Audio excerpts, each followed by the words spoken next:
After all the work is done, you've finished the project, it's now time to conclude the project. So we're going to talk about how projects get concluded or closed. We're going to talk about what you should review at the end of your project, and we're going to talk about the value of lessons learned.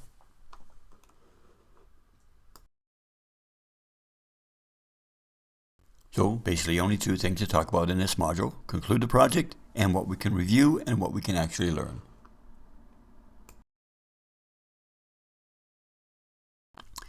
Projects can end in many ways. They can be terminated by integration. Now this is by far the best mechanism or the best way or the standard way that we'd like to end projects.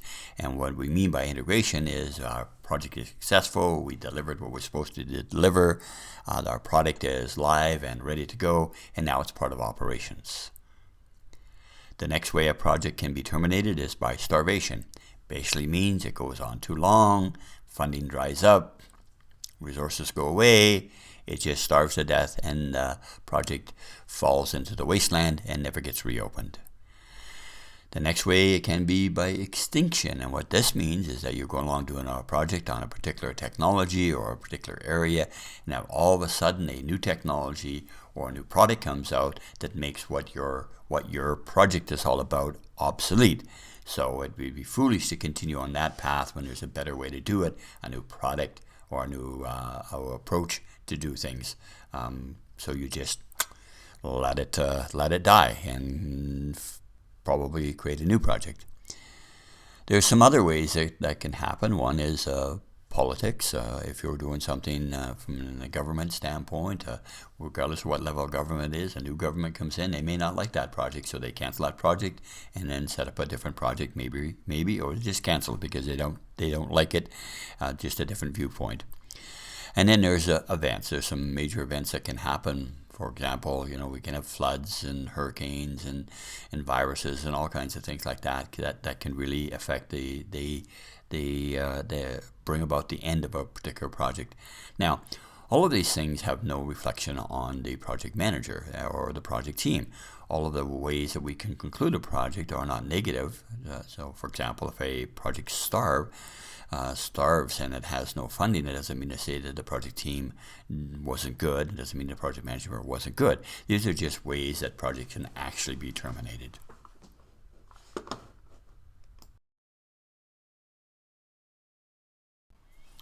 Regardless of how a project actually gets concluded, there's some process that we should go through to make sure that we maximize the value or learn from that particular project. We need to evaluate our methods. We need to evaluate our team performances. We need to recommend improvements for other areas, other departments, other projects that are part of our organization. We need to file our documents, make sure everything's up to date, and we need to close down the actual project. So we need to do an evaluation where we get ideas, and we need to create a lessons learned. And the whole idea of lessons learned is not to punish anybody, but is to have some sort of documented process that allows the organization to learn from some of the things that took place in the previous project. This, in fact, is called Organization Process Assets. That's a project management term for the Project Management Institute body of knowledge. And basically, whenever we learn something about how we run a project, it should be part of this organizational process assets. And then we should ultimately stop the project and let everybody know that the project no longer live and the project is completed. And that's really quite important to make sure that everybody understands that it's now shifted away from being a project to some other entity, hopefully integrated into operations, or in fact it's just closed.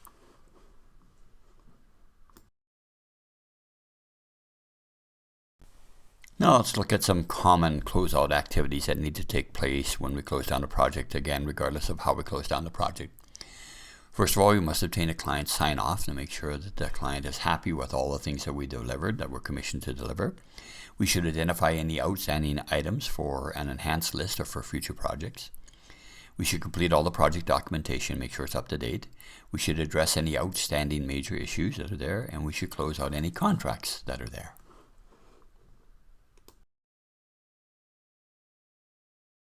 Just a couple more activities in the closeout phase. We should conduct a post-implementation review. We should transfer to operational support. We should release staff and physical resources. And we should complete all the project files using a project completion checklist form, which is part of the resources. Let me talk a little bit about the project implementation review. This project implementation review we'll discuss a little bit more when the next couple slides.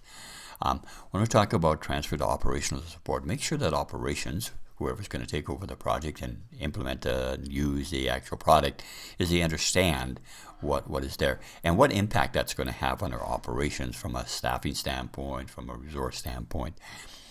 The interesting thing about releasing staff and the physical resources is if a project is really, really successful and the people are very empowered and very in tuned and are very much involved in a particular project, as a project manager, you will notice the following thing. You'll notice as you get closer to the end of the project, you'll notice a level of anxiety in the people that are working on the project. And this is a very natural thing on high-performing projects because people are really empowered, they're really entrenched, they do wonderful things on there. And as they get near the end of the project, they're getting a little anxious about going back to their job. The same old stuff, different day. So that's something to be cognizant of, and it's something as a project manager I encourage you to look at those, find those individuals, and if their performance reviews are really, really good, you might want to consider to bring them over on your next project, because obviously they quite enjoy project work versus the same old job.